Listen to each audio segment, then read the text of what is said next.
हैं कि रूही का जो सपना होता है उसे देखकर वो उठ जाती हैं। तो बोलते हैं कि क्या हुआ रूही? तो कहती हैं कि मैंने कोई सपना सही नहीं देखा। तो बोलते हैं मुझे पता है कि तुमने सपना सही नहीं देखा, इसलिए परेशान होने की जरूरत नहीं है, वो सिर्फ एक सपना था, सब कुछ ठीक हो जाएगा। रूही तुम नॉर्मल फील करो, मैं तुम्हारे लिए खाने के लिए कुछ लेकर आऊँ? तो बोलती है कि नहीं मुझे कुछ भी नहीं चाहिए, लेकिन मैंने जो देखा वो सही नहीं था। और यहाँ पर जो रूही है वो बहुत ही ज्यादा परेशान हो जाती है अपने सपनों और निगेटिविटी की वजह से, और कुछ ज्यादा परेशान हो जाती हैं। यहाँ पर अरमान सुबह सुबह अपनी वाइफ को ढूंढ रहे हैं और उसके बाद बोलते हैं पता नहीं अबीरा कहाँ चली गई, कॉल कर लेता हूँ। कॉल करते हैं तो अबीरा कहती है कि क्या है, मैं यहाँ पर दादी से मिलने के लिए आई हूँ, तुम तो सुबह सुबह मुझे फोन ही करने लगते हो। तो क्या हुआ बताओ, किस लिए फोन किया है तुमने? अरे तुम कहाँ चली गई? तो कुछ नहीं, मैं दादी से मिलने आई हूँ। तो बोलती है कि दादी साहब आप ठीक हैं? तो बोलती है कि हाँ। तभी एक बैलून फूट जाता है। पहली बार ऐसा भी हुआ था जब वो आशीर्वाद लेने आई थी, इस बार फिर से ऐसा ही कुछ होता है। अबीरा अब दादी साहब से कुछ बातें करने लगती हूँ, उसी वक्त एक बैलून और भी ज्यादा फूट जाता है। और उसके बाद बोलती है अरे दादी साहब, तो बोलते देखो हम लड़की बिल्कुल पूरी तरह से ठीक है, तुम अपना ख्याल रखो, तुम्हें ज्यादा ख्याल रखने की जरूरत है, और इस तरह से मिलने नहीं आना प्लीज, दोबारा ऐसा नहीं मिलने आना।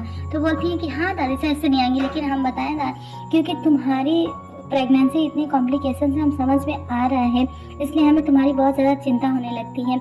अगर तुम्हें ख्याल रखना है तो बहुत ज़्यादा ही ख्याल रखो। दादी साहब गले से लगा लेती हैं अभी रखो। अबीरा कहती है आपको परेशान होने की जरूरत नहीं। फिर से एक बैलून फूटता है और दादी साहब हंसने लगती हैं, बोलती है सॉरी सॉरी दादी साहब, अभी ना ऐसा कुछ भी नहीं होगा। तो दादी साहब कहती हैं जाओ अपना ख्याल रखो और ज्यादा उछल कूद करने की जरूरत नहीं है। यहाँ पर ये जो है पूजा कर रही होती है, उसके बाद हटती हैं तो अबीरा आ जाती हैं। अभी यहाँ पर कुछ भी विद्या नहीं बोलती है कि अबीरा एक लड्डू उठा लेती हैं और कहती है कि ये वाला जो प्रसाद है ना वो अरमान को बहुत ज्यादा पसंद है, इसलिए मैं उसे ले जाकर ये दे दूंगी। आप, मुझे पता है कि आप इसे खिलाना चाहती है, लेकिन आप खिलाना नहीं चाहती हैं, देना ही नहीं चाहती हैं। बहुत दिनों से अरमान ये प्रसाद नहीं खाया है क्योंकि उसे मिलता ही नहीं है। अब विद्या से बात करना चाहती हैं। अबीरा यहाँ पर आ जाती हैं। यहाँ पर डॉक्टर से बहुत सारे सवाल अरमान कर चुके होते हैं। तो बोलते हैं कि क्या हुआ, मेरी प्रेगनेंसी में कोई प्रॉब्लम तो नहीं हुई ना? तो बोलती हैं देखो नया कोई कॉम्प्लिकेशंस नहीं हुए हैं, पहले ही के हैं जो सही हो जाएंगे, तुम्हें परेशान होने की जरूरत नहीं है। इसीलिए एक और चीज है, लेकिन तुम्हें कुछ ज्यादा ही केयरफुल रहना पड़ेगा। नए कॉम्प्लिकेशंस तो नहीं हुए हैं, लेकिन पुराने नहीं होने चाहिए, क्योंकि अगर तुमने अपने अच्छे से ख्याल नहीं रखी तो बेबी के लिए सही नहीं होगा, इसलिए तुम्हें ख्याल रखना होगा। यहाँ पर वो प्रसाद खिला देती है। अरमान जिसे खाते हैं उन्हें याद आता है ये तो माँ के हाथ का स्वाद है। तो बोलती है कि हाँ उन्हीं के हाथ का, मतलब तुमने चोरी की है? मैंने चोरी नहीं की, मैं माँ को बता कर लेकर आई हूँ, इसलिए चुपचाप खा लो। अरमान इसे खा लेते हैं। उसके बाद डॉक्टर से बहुत सारे सवाल अरमान करना शुरू कर देते हैं, क्योंकि डॉक्टर्स कहती हैं कि बताओ अरमान तुम्हारा कोई सवाल है तो पूछो। अब अरमान अपने सवालों की डायरी खोलते हैं और बोलते हैं कि ये बताओ डॉक्टर की ये कौन से रंग के कपड़े पहन सकती है ताकि बेबी को कोई प्रॉब्लम ना हो। ऐसे मतलब बहुत ऐसे ऐसे अजीब और गरीब सवाल पूछते हैं अरमान, जिसका कोई लॉजिक ही नहीं होता। वीरे कहते ना कोई सर है ना पैर है, इस सवाल के तुम क्या पूछ रहे हो? अरमान कहते सर भी है पैर भी है। तो डॉक्टर कहते हैं कि तुम इतना परेशान मत हो अरमान, अभिरा की प्रेगनेंसी में कॉम्प्लिकेशन है, इसका मतलब ये नहीं कि गलत है, वो सही है, सब कुछ ठीक हो जाएगा। तो बोलते हैं कि डॉक्टर ये मतलब कैसे, आगे कौन सी आंखों में काजल लगा सकती है? और वीरा कहती है मैं कौन से कलर के कपड़े पहन सकती हूँ, अगर दोनों आंखों में काजल लगा सकती हूँ या नहीं लगा सकती हूँ, मैं हेयर स्टाइल कैसे बना सकती हूँ, मैं क्या कर सकती हूँ, ये सब कैसे सवाल है अरमान, तुम ना दिमाग मत खराब करो, ऐसे सवाल नहीं किए जाते हैं। अरमान कहते मुझे सवाल करने हैं कि इसे क्या खाना चाहिए, ये उदयपुर का दूध पी तो सकती है ना, कहीं और से तो नहीं लाना पड़ेगा। बहुत सारे ऐसे सवाल जिसकी वजह से अबीरा परेशान हो जाती है। यहाँ पर जो रूही है वो कहती है मुझे इतनी भूख लगी है, पता नहीं रोहित कहाँ चला गया, अभी तक मुझे कुछ खाने को नहीं दिया, मैं तो उसके नाश्ते का इंतजार कर रही हूँ। अब यहाँ पर रूही इंतजार करने लगती है। यहाँ पर डॉक्टर इनके सवालों से भागने लगती हैं, फिर भी अरमान उनका पीछा पकड़ लेते हैं और कहते हैं कि बताइए डॉक्टर, मेरा एक आखिरी, मेरा एक सवाल लास्ट है, प्लीज आप मुझे जवाब दीजिए। अबीरा कहती हैं कि देखो तुम्हारे सवालों के जवाब देने की वजह से ही वो यहाँ से भाग रही हैं, प्लीज उन्हें जाने दो। अब डॉक्टर अपना जान के पीछे छुड़ाकर वहां से चली जाती हैं। अरमान को देखकर बहुत ज्यादा हंसने लगते हैं रोहित और कहते हैं कि वाह भैया, मैं तो ऐसा था ही, लेकिन आप तो और भी ज्यादा आगे निकले। अबीरा कहती हैं कि देखो लास्ट सवाल क्या हो सकता है तुम्हारा, बताओ मुझे। तो मुझे कुछ और ही पूछना था कि ये वो, तो तुम बस करो, तुम कोई भी सवाल मत पूछो अरमान। तो यहाँ पर रोहित आकर हंसने लगते हैं और कहते हैं क्या भैया, कोई और प्रॉब्लम होगी तो बता दूंगा, मुझे तो ऐसा लगा था कि मैं ही ऐसा हूँ, लेकिन आप तो मुझसे भी आगे निकल गए। अबीरा कहती हैं कि मुझे ना बहुत तेज भूख लगी है, तो एक बात बताओ रोहित, मैं इसमें से एक सैंडविच ले सकती हूँ क्या? अबीरा बात करते करते रूही के नाश्ते में से एक सैंडविच ले लेती हैं और ये सब देखकर बिल्कुल भी रूही को अच्छा नहीं लगता है। यहाँ पर रोहित कहते हैं कि बिल्कुल भाभी आप खा लीजिए ना। जैसे वो खाती हैं तो रूही को अच्छा नहीं लगता क्योंकि रूही की आंखों में आंसू आ जाते हैं, परेशान हो जाती हैं और कहती हैं कि ऐसा नहीं हो सकता। और उसके बाद यहाँ से रोहित जाने लगते हैं रूही के पास। अभी रहमान चले जाते हैं और बोलते तुमने मेरा सैंडविच खिला दिया तो भाभी ने तो एक ही बाइट लिया ना, उससे क्या हो जाता है। तो बोलते क्यों नहीं हो जाता, मैं कब से तुम्हारा इंतजार कर रही हूँ, सैंडविच लेकर आओगे, मेरा नाश्ता लेकर आओगे, लेकिन तुम नहीं आए। मेरा नाश्ता तुमने किसी और को खिला दिया। काफी ज्यादा नाराज होकर रूही वहां से चले जाती हैं। अभी यहाँ पर पोद्दार परिवार वाले इधर आ ही रहे होते हैं कि काफी ज्यादा शोरगुल आता है, काफी आवाजें आने लगती है। सब सोचने लगते हैं कि आखिर ऐसा क्या हुआ है, कोई तो बात होगी ना। आकर देखते तो सभी डांस करने लगते हैं। सभी ऐसे डांस कर रहे हैं कि जिसका किसी का वेलकम हो। दादी आगे बढ़ती हैं तो अभी विद्या पूछती है कि ये सब क्या है मासा। वो जवाब नहीं देती, आगे पहुंच जाती हैं। और यहाँ पर अभिरा और अरमान खड़े होते हैं, एक दूसरे से पूछते हैं क्या होने वाले, पता नहीं क्या होगा। और दादी साहब इनकी आरती करने लगती हैं तो बोलते हैं कि ये सब क्या है दादी साहब। कुछ नहीं, आज तुम दोनों का इस घर में वेलकम है। तो यहाँ पर अभिरा देखने लगती है अरमान, और अरमान अभिरा को किसी भी तरह से ये दोनों अंदर आ जाते हैं। और उसके बाद बोलते हैं कि माँ को, अरे माँ को कोई प्रॉब्लम नहीं होगी है ना विद्या। अभी कुछ और कहने वाली होती हैं कि तभी ये बोल देती हैं कि जब आपने माँ से फैसला ले ही लिया है। आगे कुछ और बोलती कि दादी सा कहती देखा विद्या को कोई परेशानी नहीं है, विद्या तो खुद चाहती है कि तुम दोनों इस कमरे में इस घर में आ जाओ। ये खटपट की आवाज कोई सुन रहा है क्या? हाँ कोई आवाज आ रही है ना। हाँ वो आवाज इसलिए आ रही है कि क्योंकि हम अपने बेटे और बहू और आने वाले वारिस के लिए एक नया कमरा बनवा रहे हैं। अब इतना सुनकर जो विद्या होती है उनको आने लगता है गुस्सा। और यहाँ पर दादी सा कहती है हमारे इस फैसले को कोई नहीं बदल सकता है क्योंकि हम ही इस घर के हेड हैं। और उसके बाद अभीरा खुश हो जाती है कि ये सब मेरे लिए हो रहा है। लेकिन यहाँ पर अरमान कहते इसकी क्या असर होती। तभी आ जाते हैं माधव और कहते हैं देखा तुम आ गए, अच्छी बात है, तू आ गया तो भी ठीक ही ठाक है। यानी कि वो अभीरा को नहीं अरमान को कह रहे हैं। तो यहाँ पर अरमान खुश हो जाते हैं और यहाँ पर कहते हैं कि एक मिनट मेरे कपड़े पैक कर दो क्योंकि मुझे जाना है बाहर। तो बोलते हैं कि नहीं माँ ये कपड़े पैक नहीं करेंगे, आपको आज से अपना खुद ही काम करना होगा। तो तुम मुझसे कैसी बात कर रहे हो, मैं ऐसे ही बात करूँगा। क्यों, ऐसा क्या हो गया कि मेरे कपड़े काजल पैक नहीं करेगी। तो बोलते हैं कि इसलिए पैक नहीं करेंगे क्योंकि आप नहीं हम सब जा रहे हैं इस कमरे से, इस घर से। तो बोलते हैं क्यों जा रहे हो? इसलिए क्योंकि आप एक भी ढंग के फैसले नहीं ले सकते। अब मैंने ऐसा क्या कर दिया? आपने वही किया जो चारू की सारी सच्चाई जानने के बाद भी आपने ये कहा चारू से कि वो नीरज से शादी कर ले। आपने क्या किया वो आपको नहीं पता। तो बोलते हैं कि देखो एक दिन ऐसा आएगा ना कि तुम खुद ही मेरे पीछे नाक रगड़ते हुए आओगे। तो बोलते हैं एज ए हस्बैंड आप हार चुके हैं, एज ए फादर आप हार चुके हैं, एज ए शर्त भी आप ही हारेंगे। और उसके बाद यहाँ पर रूही काफ़ी ज़्यादा भूखी होती हैं, किचन में आ जाती है और कहती हैं ऐसे ही चलता रहना तो मेरा सब कुछ चला जाएगा रूही, अब तुझे कुछ करना पड़ेगा। रूही बहुत परेशान होती है। यहाँ पर आ जाती है विद्या क्योंकि रूही और विद्या भी नाराज़ ही होते हैं। और उसके बाद उनके लिए निकाल कर दे देती हैं ये नाश्ता और कहती हैं कि ये लो तुम्हारे लिए है, तो अगर तुम्हें खाना होगा तो खा लेना। क्योंकि उनके पास तो कुछ होता ही नहीं खाने के लिए। दाल वगैरह देखती तो कहती है मुझे ये सब खाने का दिल ही नहीं करता। बोलती है कि ठीक है माँ, आई एम सॉरी, मुझे भी ये सोचना चाहिए था कि आप इस बच्चे की दादी हैं, आप उसका ख्याल तो पूरा ही रखेंगी ना, लेकिन मैंने भी नहीं सोचा, आप पर गुस्सा कर दिया। आई एम सॉरी माँ, प्लीज़ मुझे माफ़ कर दीजिए। तो बोलती हैं कि इट्स ओके, कोई बात नहीं। अभी रूही जो है ना बात कर ही रही होती है विद्या से कि आ जाती है अभीरा। यहाँ पर विद्या इन्हें देख लेती है तो कुछ बोलती नहीं है, अभी कुछ बोलने वाली होती है कि रूही कहती है कि एक आप ही तो हैं जो मुझे सच्चे दिल से बहुत ज़्यादा प्यार करती हैं। अभीरा सामने आ जाती हैं, उनके हाथों में वुलन्स होते हैं और उसके बाद बोलती हैं कि माँ मुझे ना आपसे कुछ बात करनी थी।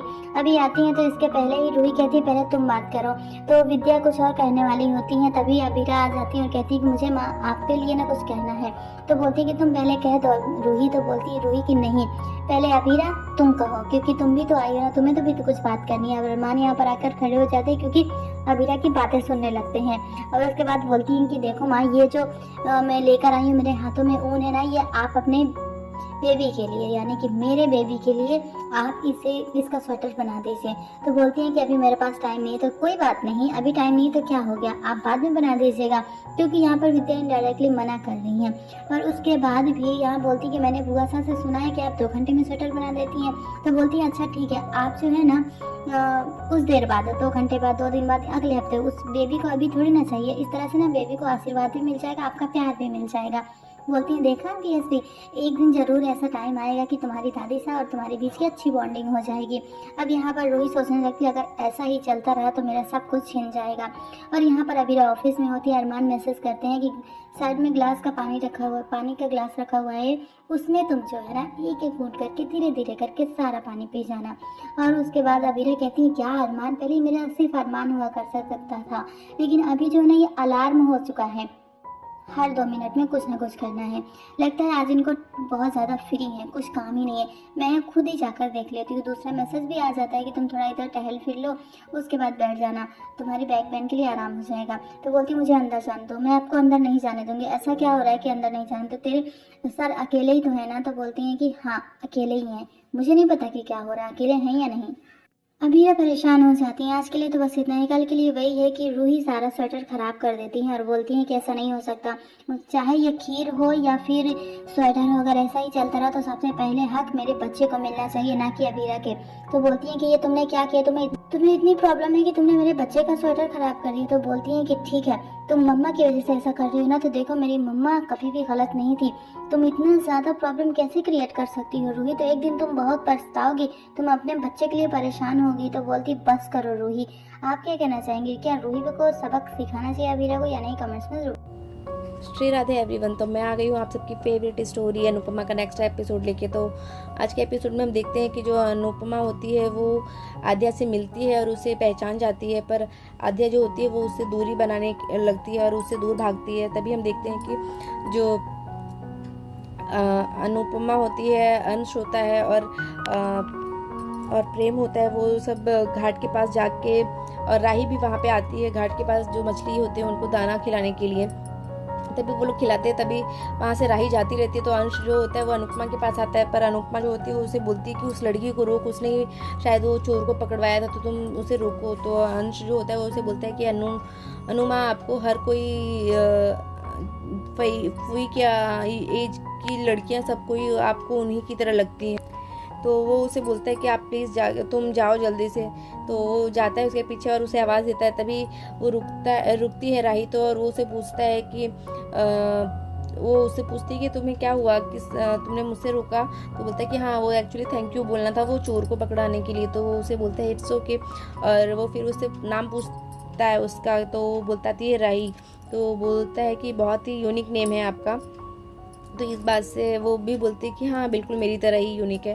और फिर वो जैसे ही उसका नाम पूछने जाती है तब तक वहाँ पे अनाउंसमेंट होती है दशहरा के लिए। तो वो उसको अपना नाम नहीं बता पाता। तभी हम देखते हैं दूसरी तरफ कि जो अनुपमा होती है वो वहाँ से निकलती है और अपने सब लोग वो प्रसाद के लिए तैयारियां करती रहती है। तो यहाँ पे जो प्रेम होता है वो भी आता है उसके लिए उसके साथ प्रसाद की तैयारियां करने के लिए। तो जो अंश होता है वो उसी वक्त वहाँ पे वो भी आता है और वो बोलता है कि मतलब जो प्रेम होता है वो प्रसाद के लिए लड्डू बनाते रहता है। तभी अंश को ऐसा लगता है ये लड़का इतना चिपकू क्यों हो रहा है मेरी अनु माँ के साथ, ये सच में इतना स्वीट है या फिर ये सिर्फ स्वीट बनने की एक्टिंग कर रहा है। तो उसे समझ में नहीं आ रहा है और वो उसको देख के, प्रेम को देख के वो भी लड्डू बनाने लगता है। तो जो अनु होती है वो उससे बोलती है कि अरे वाह आज तो मेरा बेटा बहुत समझदार और मेरा बहुत हेल्प करवा रहा है। तो इस वजह से वो थोड़ा वो भी खुश होती है। और जो अनुपमा होती है वो फिर लड्डू बनाने के बाद वो लोग वहाँ पे द्वारिका का भ्रमण करते रहते हैं। तभी वहाँ पे राही भी आती है और जो प्रेम होता है वो फोटोग्राफी करता ही रहता है। तभी वहाँ पे देखते हैं कि जो प्रेम से धक्का लग के वो अनुपमा के ऊपर जो राही होती है वो गिर जाती है उसके ऊपर, और उसके फेस पे पूरा कलर लगा होता है, गुलाल लगा होता है। सब लोग कलर गुलाल खेलते रहते हैं। तो राही के फेस पे पूरा गुलाल लग जाता है और वो अनुपमा के ऊपर गिरती है। तो अनुपमा उसे गले से लगा लेती है और उसे ऐसा फील होता है कि ये उसकी छोटी ही है। उसको ऐसा एहसास होता है कि ये एहसास जो है उस लड़की को टच करने का वो छोटी का ही है। तो वो उसे गले लगा लेती है और उसे मतलब उसके सर पे हाथ फेरती है अपने प्यार से। मतलब उसको ऐसा फील होता है कि ये मेरी बेटी ही है। तभी जो बबली होती है वो वहाँ पे आती है और राही को खींच के लेके जाती है और राही को कुछ दिखता नहीं है तभी, और वो उसे बोलती है तू यहाँ क्या कर रही है। और जैसे ही वो वहाँ से जाती है तो अनुपमा को लगता है कि ये तो छोटी ही है और वो उसे आवाज़ देती है कि छोटी, पर वो सुनती नहीं है, वो निकल चुकी होती है आगे। और अनुपमा को ऐसा एहसास हो गया है कि जो उसकी बेटी है वो यहीं पे है, तो वो महायज्ञ के लिए जो पूजा करवानी होती है वो करवाने के लिए तैयारियां करती है, और जो प्रेम होता है वो भी उनका साथ देता है। और अनुपमा इस बात से खुश होती है कि कहीं ना कहीं प्रेम जो है उन लोग के साथ में है और वो उनकी हेल्प कर रहा है। तो आज के एपिसोड में इतना ही है। नेक्स्ट एपिसोड में हम देखने वाले हैं जो अनुपमा होती है वो आद्या के लिए वहाँ पे रंगोली बनाई होती है, और आद्या जो होती है वो उसे देख के उसे समझ में आ जाता है कि ये उसकी माँ यहाँ पे आ चुकी है, और वो जाके दौड़ के देखने जाती है कि वो यज्ञ कौन करवा रहा है। तो जैसे ही वो यज्ञ के लिए देखती है तो उसकी माँ वहाँ पे बैठी रहती है, तभी वहाँ पे अनु जो होती है वो उसे देख लेती है, और वो अनु को देख के भागने लगती है वहाँ से। और तभी वो अंश को बोलती है कि उसे पकड़ो, वो छोटी जा रही है। तो आज के एपिसोड में बस इतना ही, देखते हैं नेक्स्ट एपिसोड में। तब तक के लिए बने रहिए हमारे साथ। बाय बाय, टेक केयर, और नए राधे राधे। अगर चैनल पे नए हैं तो चैनल को सब्सक्राइब करना, और वीडियो अच्छी लगी तो वीडियो को लाइक करना बिल्कुल भी ना भूलें। Bye bye.